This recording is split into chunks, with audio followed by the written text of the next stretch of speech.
Hi ಎಲ್ಲರಿಗೂ ನಮಸ್ಕಾರ. Welcome back to my YouTube channel. ಯಾರೆಲ್ಲ ವೀಡಿಯೋ ನೋಡ್ತಾಯಿರೋ ಪ್ಲೀಸ್ ಲೈಕ್ ಮಾಡಿ, ಶೇರ್ ಮಾಡಿ, ಸಬ್ಸ್ಕ್ರೈಬ್ ಮಾಡ್ಕೊಂಡು ನೋಡಿ. ಇವತ್ತು ನಾನು ಟೊಮೊಟೊ ಬಾತ್ ಮಾಡ್ತಾಯಿದ್ದೀನಿ. ಅದು ಸ್ವಲ್ಪ ಚೆನ್ನಾಗಿ ಟೇಸ್ಟ್ ಬರೋ ಥರ ಮಾಡೋಣ ಅಂದ್ಬಿಟ್ಟು ಅದಕ್ಕೆ ಕಸ್ತೂರಿ ಮೇಥಿ 3-4-5-6 ಟೊಮೊಟೊನೇ ತೊಗೊಂಡಿದ್ದೀನಿ ನಾನು. ಒಂದು ಕ್ಯಾಪ್ಸಿಕಮ್ಮು, ಕೊತ್ತಂಬರಿ, ಕರಿಬೇವು, ಶುಂಠಿ, ಬೆಳ್ಳುಳ್ಳಿ, ಸ್ವಲ್ಪ ಓಂಕಾಳು ಮತ್ತು ಒಂದು ಕಲ್ಲು ಹೂವು, ಹಸಿಮೆಣ್ಸಿನ್ಕಾಯಿ ಒಂದು 3, ಸ್ವಲ್ಪ ಪುದೀನ ಸೊಪ್ಪು, ಅದೆಲ್ಲ ಚೆನ್ನಾಗಿ ಸಣ್ಣದಾಗಿ ಕಟ್ ಮಾಡಿ ಎಲ್ಲ ಎತ್ತಿಟ್ಕೊಂಡಿದ್ದೀನಿ. ಅದಾದಮೇಲೆ 2 ದಪ್ಪ ಸೈಜ್ ಈರುಳ್ಳಿ, ಒಂದು ಅರ್ಧ ಹೋಳಲು ಒಂದು ಸ್ವಲ್ಪ ಕಾಯಿ, ಅಷ್ಟೊಂದಲ್ಲ ಸ್ವಲ್ಪ ಕಾಯಿ, ಕಾಳು ಬೀನ್ಸ್ ಕಾಳು ಬರುತ್ತಲ್ಲ ಅದು, ಸ್ವಲ್ಪ ಬಟಾಣಿ ತೊಗೊಂಡಿದ್ದೀನಿ, ಬ್ಯಾಡಗೆ ಮೆಣಸಿನ್ಕಾಯಿ 6-7, ಧನಿಯಾ ಸ್ವಲ್ಪ 1-2 ಸ್ಪೂನು, ಜೀರಿಗೆ 1 ಸ್ಪೂನು, ಚಕ್ಕೆ ಲವಂಗ ತೊಗೊಂಡಿದ್ದೀನಿ ನಾನು. ಇದೆಲ್ಲ ನೋಡಿ, ಈರುಳ್ಳಿ ಟೊಮೊಟೊ ಎಲ್ಲ ಸಣ್ಣದಾಗಿ ಹೆಚ್ಚಿಟ್ಕೊಂಡು ರೆಡಿ ಮಾಡಿ ಇಟ್ಕೊಂಡಿದ್ದೀನಿ. ಅದಾದಮೇಲೆ ಮಸಾಲೆ ರುಬ್ಕೊಳ್ಳೋಕ್ಕೆ ಅಂದ್ಬಿಟ್ಟು ಕುಕ್ಕರ್ಗೆ ನಾನು ಧನಿಯಾ, ಬ್ಯಾಡಗೆ ಮೆಣಸಿನ್ಕಾಯಿ, ಚಕ್ಕೆ ಲವಂಗ, ಜೀರಿಗೆ ಅದೆಲ್ಲ ಹಾಕ್ಕೊಂಡು ಫ್ರೈ ಮಾಡ್ಕೊತಾ ಇದ್ದೀನಿ. 1 ಸ್ಪೂನ್ ಎಣ್ಣೆ ಹಾಕ್ಕೊಂಡಿದ್ದೀನಿ, ಅದಕ್ಕೆ ಹಾಕ್ಕೊಂಡು ಚೆನ್ನಾಗಿ ಫ್ರೈ ಮಾಡ್ಕೊತಾ ಇದ್ದೀನಿ ನಾನು. ಅದೆಲ್ಲ ಚೆನ್ನಾಗಿ ಫ್ರೈ ಆಗಬೇಕು ನೋಡಿ, ಚೆನ್ನಾಗಿ ಫ್ರೈ ಮಾಡಿಕೊಂಡು ಅದಾದಮೇಲೆ ಶುಂಠಿ ಬೆಳ್ಳುಳ್ಳಿ ಹಾಕ್ಕೊಬೇಕು. ಶುಂಠಿ ಬೆಳ್ಳುಳ್ಳಿ ಹಾಕ್ಕೊಂಡು ಅದನ್ನು ಸ್ವಲ್ಪ ಚೆನ್ನಾಗಿ ಫ್ರೈ ಮಾಡ್ಕೊಂಡಾದಮೇಲೆ ಈ ತೆಂಗಿನಕಾಯಿ ಇದೆಯಲ್ಲ, ತೆಂಗಿನಕಾಯಿ ಹಾಕ್ಕೊಂಡು ಅದನ್ನು ಸ್ವಲ್ಪ ಫ್ರೈ ಮಾಡಿಕೊಂಡು ಅದಾದಮೇಲೆ ಒಂದು ಮಿಕ್ಸಿ ಜಾರ್ಗೆ ಇದನ್ನೆಲ್ಲ ಹಾಕ್ಕೊಂಡು ರುಬ್ಕೊಬೇಕು. ಒಂದು ಸಲ ರುಬ್ಕೊಂಡು ಅದಾದಮೇಲೆ 1-2 ಟೊಮೊಟೊ ಆ್ಯಡ್ ಮಾಡಿಕೊಂಡು ರುಬ್ಕೊಬೇಕು ನೋಡಿ. ಬೆಳ್ಳುಳ್ಳಿ ಎಲ್ಲ ಹಾಕ್ಕೊಂಡು ನಾನು ಫ್ರೈ ಮಾಡ್ಕೊತಾ ಇದ್ದೀನಿ. ಸ್ವಲ್ಪ ಹಾಗೆ ಫ್ರೈ ಮಾಡ್ಕೊಬೇಕು 1-2 ನಿಮಿಷ.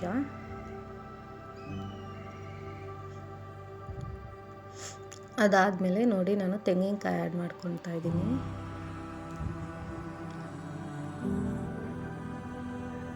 ಒಂದು ಸ್ವಲ್ಪ ತೆಂಗಿನಕಾಯಿ ಅಷ್ಟೇ, ಅದನ್ನ ಮಿಕ್ಸಿ ಜಾರ್ಗೆ ಹಾಕ್ಕೊಂಡು ಅದನ್ನೊಂದು ಸಲ ರುಬ್ಬಾದ್ಮೇಲೆ ಅದು ನುಣ್ಣಗೆ ರುಬ್ಕೊಂಡು ಅದಾದಮೇಲೆ 1-2 ಟೊಮೊಟೊ ಹಾಕ್ಕೊಂಡು ರುಬ್ಕೊತೀನಿ ನಾನು. ಅದಾದಮೇಲೆ ಇಲ್ಲಿ ಕುಕ್ಕರ್ಗೆ ನಾನು ಒಂದು 3 ಟೇಬಲ್ ಸ್ಪೂನ್ ಎಣ್ಣೆ, 1 ಸ್ಪೂನ್ ತುಪ್ಪ ಹಾಕ್ಕೊಂಡಿದ್ದೆ. ತುಪ್ಪ ಲಾಸ್ಟಲ್ಲಿ ಹಾಕ್ಕೊಂಡಿದ್ದೀನಿ, ಇವಾಗ ಹಾಕ್ಕೊಂಡಿಲ್ಲ. ಅದಕ್ಕೆ ಜೀರಿಗೆ, ಸಾಸಿವೆ ಮತ್ತು ಓಂಕಾಳು 1-2 ಕಲ್ಲು ಹಾಕ್ಕೊಂಡಿದ್ದೀನಿ ನಾನು. ಅದಾದಮೇಲೆ ಸ್ವಲ್ಪ ಕಸ್ತೂರಿ ಮೇಥಿ ಸೊಪ್ಪು, ಆಮೇಲೆ ಇದು ಕರಿಬೇವು ಹಾಕ್ಕೊತಾ ಇದ್ದೀನಿ. ಇದನ್ನೆಲ್ಲ ಚೆನ್ನಾಗಿ ಎಣ್ಣೆಲೆ ಫ್ರೈ ಮಾಡಿಕೊಂಡು ಅದೆಲ್ಲ ಚೆನ್ನಾಗಿ ಎಣ್ಣೆಲೆ ಫ್ರೈ ಆಗಬೇಕು. ಅದಾದಮೇಲೆ ನಾನು ಹಸಿಮೆಣ್ಸಿನ್ಕಾಯಿ ಹಾಕ್ಕೊತಾ ಇದ್ದೀನಿ. ಹಸಿಮೆಣ್ಸಿನ್ಕಾಯಿ, ಈರುಳ್ಳಿ ಎಲ್ಲ ಹಾಕ್ಕೊಂಡು ಚೆನ್ನಾಗಿ ಫ್ರೈ ಮಾಡ್ಕೊಬೇಕು. ಈರುಳ್ಳಿ ಸ್ವಲ್ಪ ಕಲರ್ ಚೇಂಜ್ ಆಗೋವರೆಗೂ, ಅಂದರೆ ಸಾಫ್ಟ್ ಆಗೋವರೆಗೂ ಚೆನ್ನಾಗಿ ಫ್ರೈ ಮಾಡ್ಕೊಬೇಕು ನೋಡಿ.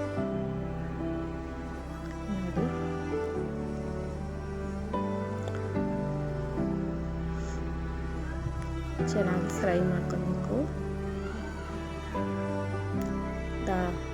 ಈರುಳ್ಳಿ ಎಲ್ಲ ಚೆನ್ನಾಗಿ ಕಲರ್ ಚೇಂಜ್ ಆಗೋವರೆಗೂ ಫ್ರೈ ಮಾಡ್ಕೊಬೇಕು.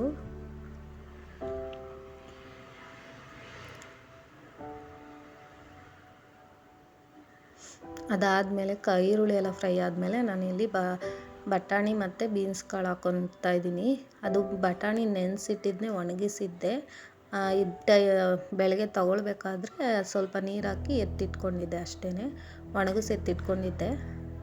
ಅದೇ ಕಾಳನ್ನ ಎತ್ತಿಟ್ಕೊಂಡಿದ್ದೀನಿ ಅಷ್ಟೇ. ಅದಕ್ಕೆ ಸ್ವಲ್ಪ ಬೀನ್ಸ್ ಕಾಳು ಹಾಕ್ಕೊಂಡು ಫ್ರೈ ಮಾಡ್ಕೊತಾ ಇದ್ದೀನಿ. ಅದು ಎಲ್ಲ ಚೆನ್ನಾಗಿ ಫ್ರೈ ಆದಮೇಲೆ ಇಲ್ಲಿ ನಾನು ಸ್ವಲ್ಪ ಪುದೀನ ಸೊಪ್ಪು ತೊಗೊಂಡಿದ್ದೀನಿ. ಪುದೀನ ಸೊಪ್ಪನ್ನು ಹಾಕ್ಕೊಂಡು ಫ್ರೈ ಮಾಡ್ಕೊತಾ ಇದ್ದೀನಿ. ಪುದೀನ ಮತ್ತು ಕ್ಯಾಪ್ಸಿಕಮ್ ಇದೆಯಾ, ಕ್ಯಾಪ್ಸಿಕಮ್ ಬೇಕಿದ್ರೆ ಹಾಕೊಳ್ಳಿ, ಇಲ್ಲ ಅಂದ್ರಿಲ್ಲ.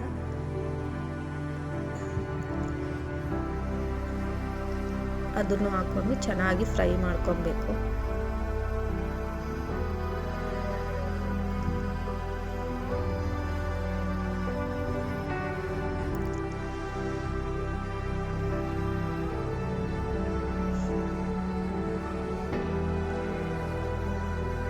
ಇದೆಲ್ಲ ಚೆನ್ನಾಗಿ ಫ್ರೈ ಮಾಡಿಕೊಂಡು ಅದಾದಮೇಲೆ ಪುದೀನ ಸೊಪ್ಪು ಹಾಕ್ಕೊಂಡಿದ್ದೀನಿ ನಾನು. ಪುದೀನ ಸೊಪ್ಪು ಮತ್ತು ಕೊತ್ತಂಬರಿ ಸೊಪ್ಪು ಹಾಕ್ಕೊಂಡು ಚೆನ್ನಾಗಿ ಫ್ರೈ ಮಾಡ್ಕೋಬೇಕು. ಈಗಲೇ ಸ್ವಲ್ಪ ಉಪ್ಪು ಹಾಕ್ಕೊಂಡು ಟೇಸ್ಟ್ಗೆ ಎಷ್ಟು ಬೇಕು ಅಂತ ನೋಡ್ಕೊಂಡು ಉಪ್ಪು ಹಾಕ್ಕೊಂಡು ಹಾಗೆ ಮಿಕ್ಸ್ ಮಾಡ್ಕೊಳ್ಳಿ. ಚೆನ್ನಾಗಿರುತ್ತೆ. ಇದು ನೋಡಿ, ಅದಾದಮೇಲೆ ನಾನಿಲ್ಲಿ ಮಿಕ್ಸಿ ಜಾರ್ಗೆ ಅದು ರುಬ್ಬಾದ್ಮೇಲೆ ಸ್ವಲ್ಪ ಟೊಮೊಟೊ ಹಾಕ್ಕೊಂಡು ನುಣ್ಣಗೆ ರುಬ್ಕೊತಾ ಇದ್ದೀನಿ. ನುಣ್ಣಗೆ ರುಬ್ಕೊತಾ ಇದ್ದೀನಿ. ಅದಾದಮೇಲೆ ಇಲ್ಲೂ ಟೊಮೊಟೊ ಹಾಕ್ಕೊಂಡು ಒಗ್ಗರಣೆ ಮಾಡ್ಕೊತಾ ಇದ್ನಲ್ಲ, ಅಲ್ಲೂ ಟೊಮೊಟೊ ಹಾಕ್ಕೊಂಡು ಅದು ಚೆನ್ನಾಗಿ ಫ್ರೈ ಆಗಬೇಕು. ಟೊಮೊಟೊನು ಸ್ವಲ್ಪ ಮೆತ್ತಗಾಗೋವರೆಗೂ ಫ್ರೈ ಮಾಡ್ಕೊತಾ ಇರಬೇಕು. ಅದು ಚೆನ್ನಾಗಿ ಫ್ರೈ ಮಾಡಿಕೊಂಡು ಅದಾದಮೇಲೆ ನಾನು ಇಲ್ಲಿ ನೀರು ಇಟ್ಕೊಂಡಿದ್ದೆ. ನಾನು ಅಕ್ಕಿ ಎಲ್ಲ ತೊಳೆದಿಟ್ಕೊಂಡು ನೀರು ಇಟ್ಕೊಂಡಿದ್ದೆ. ಅದಾದಮೇಲೆ ನಾನು ಇಲ್ಲಿ ಖಾರ ರುಬ್ಬಿರ್ತೀನಲ್ಲ ಅದನ್ನ ಹಾಕ್ಕೊತಾ ಇದ್ದೀನಿ. ಅದನ್ನ ಹಾಕ್ಕೊಂಡು ಸ್ವಲ್ಪ ಹಂಗೆ ಮಿಕ್ಸ್ ಮಾಡಿಕೊಂಡು ಅದಾದಮೇಲೆ ನೀರು ಎಷ್ಟು ಅಳತೆಗೆ ಬೇಕೋ ನಿಮಗೆ, ಅಕ್ಕಿ ಎಷ್ಟು ಹಾಕ್ಕೊತೀರೋ ಅಷ್ಟು ಹಾಕ್ಕೋಬೇಕು ಅಷ್ಟೇ. ಅದು ಹಾಕ್ಕೊಂಡು ನೀರು ಎಷ್ಟು ಅಳತೆಗೆ ಬೇಕೋ ಅದಾದಮೇಲೆ ಉಪ್ಪು ಎಲ್ಲ ಖಾರ ಎಲ್ಲ ನೋಡ್ಕೊಂಡು ಹಾಕ್ಕೊಂಡು ಕುಕ್ಕರ್ಲಿಟ್ಟು ಕ್ಲೋಸ್ ಮಾಡೋದು ಅಷ್ಟೇ. ಅದಾದಮೇಲೆ ಟೊಮೊಟೊ ಬಾತ್ ರೆಡಿ ಆಗುತ್ತೆ. ಅಷ್ಟು ಮಾಡಿದ್ಮೇಲೆ ಉಪ್ಪೆಲ್ಲ ನೋಡ್ಕೊಂಡಾದ್ಮೇಲೆ ಕುಕ್ಕರ್ಲಿಟ್ಟು ಕ್ಲೋಸ್ ಮಾಡಿ 2 ವಿಶಿಲ್ ಕೂಗಿಸ್ಕೊಂಡ್ರೆ ಟೊಮೊಟೊ ಬಾತ್ ರೆಡಿ ಆಗುತ್ತೆ. ಈ ವಿಡಿಯೋ ಇಷ್ಟ ಆಯಿತು ಅಂದರೆ ಪ್ಲೀಸ್ ಸಬ್ಸ್ಕ್ರೈಬ್ ಮಾಡ್ಕೊಂಡು ನೋಡಿ. Thank you.